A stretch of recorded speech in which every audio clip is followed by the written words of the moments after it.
Every so often, youth leaders and other church workers will get preview packs in the mail, new items that they want you to look at and see if it's good for your church. And if you don't like it, you send it back. If you do, you keep it. This is one called The Story. This is a giant pack of materials usable for every one of your Sunday school classrooms and every one of your worship services. There's a trend right now in Christian publishing and in the church at large of trying to communicate that the Bible is one connected narrative. This is no exception. It is called The Story. Read the story, experience the Bible. Zondervan has put this out to do just this, to show that the Bible is one story, a connected piece of writing that communicates God's story, the story of God and God's followers.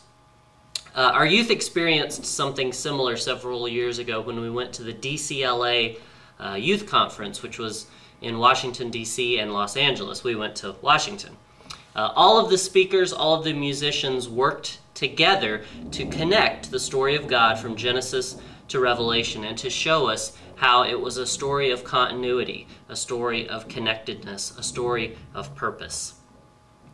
I'm excited every Sunday morning with our kids to take them through the Buck Denver series, What's in the Bible? This is a DVD curriculum that is incredibly entertaining, but also more informative than any series I've ever seen.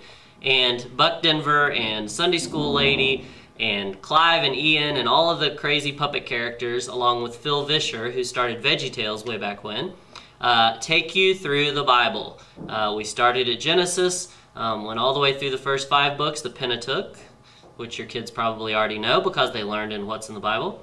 And it has taken us up through, right now, 1st and 2nd Kings is where we're at right now. So, but the What's in the Bible series, if your kids have not come home talking about it, then something's wrong, because this is amazing and they have learned that God's story is indeed a story of purpose that began all the way back in Genesis, is leading up to a big rescue plan, which I have a feeling is going to be Jesus, but we haven't gotten there yet. But Phil has put together a wonderful series that shows that this is one story, the story of God, God's story. So, as much as it is made up of individual books, it is connected. And they've done a wonderful job of showing us this. The Bible itself is a fascinating collection of storytelling. And early Hebrew people, you must always understand, were an oral people. This was a culture of an oral tradition. The stories were passed down in spoken form from generation to generation. And this was before the written word. This was before people could read. All of it was like, I imagine, telling stories around the campfire. This is the story of us. Here are the stories of the people who have gone before us. Here are our stories. In these early stories, there was promise of a Messiah, one who would come to deliver the people from their oppression. When Jesus came along much later to proclaim that he was indeed this Messiah, he did so in a way that also was full of storytelling. He spoke to the people in a way they could understand. He told of farmers and seeds. He told of fathers and sons. He told of women and lost coins. Jesus knew that he was addressing a people of story. He was weaving himself into their story. He was setting them up for the big reveal that he was the part of the story they had been waiting for. Many authors recognize the power of storytelling in conveying the truth of God. One of them, Tony Campolo, has written many books. This one is called Let Me Tell You a Story.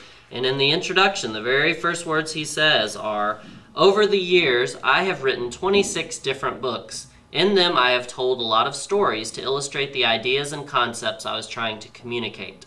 I'm not sure that people remember my concepts and ideas, but I'm very aware that my readers remember my stories." We're that way with sermons, too, most of the time. We walk away from church remembering the humorous jokes, or the personal stories more than we do the theological concepts often. We're a people of story. We have come from a long line of storytellers.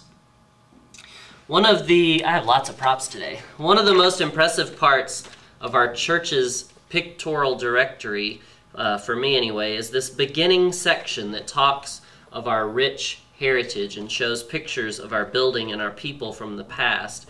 It talks about how we came from German Protestant beginnings. It talks about the first church that was erected on 8th and Henry Street. But for me, this is but one example of how our church documents our history. We also have a book that was put out a while back called Our First 150 Years, from 1850 to 2000. And also we have a room here on church that's kept up by Dale and Charlotte Schaefer that archives our story. We have the archival past of our church being kept so that we can remember. And it is powerful to me to consider ourselves a part of a long story that began even before that first church was put up on the corner of 8th and Henry.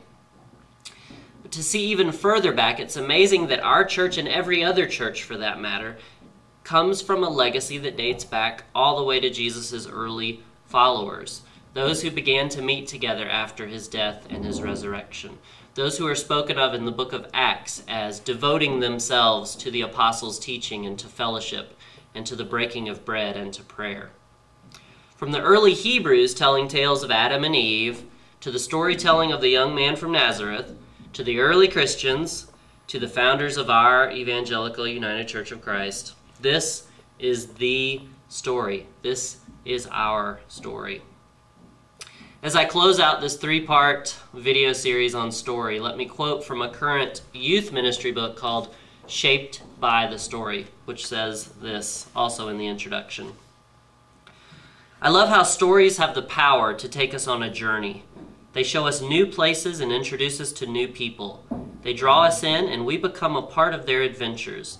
And the best stories give us a glimpse of ourselves. They show us who we are and who we could be. God's story is like this. It stretches from the beginning of time across our lives and into the future. It tells of a great and faithful Creator who reveals the most beautiful way to live in rhythms of love, peace, and sacrifice.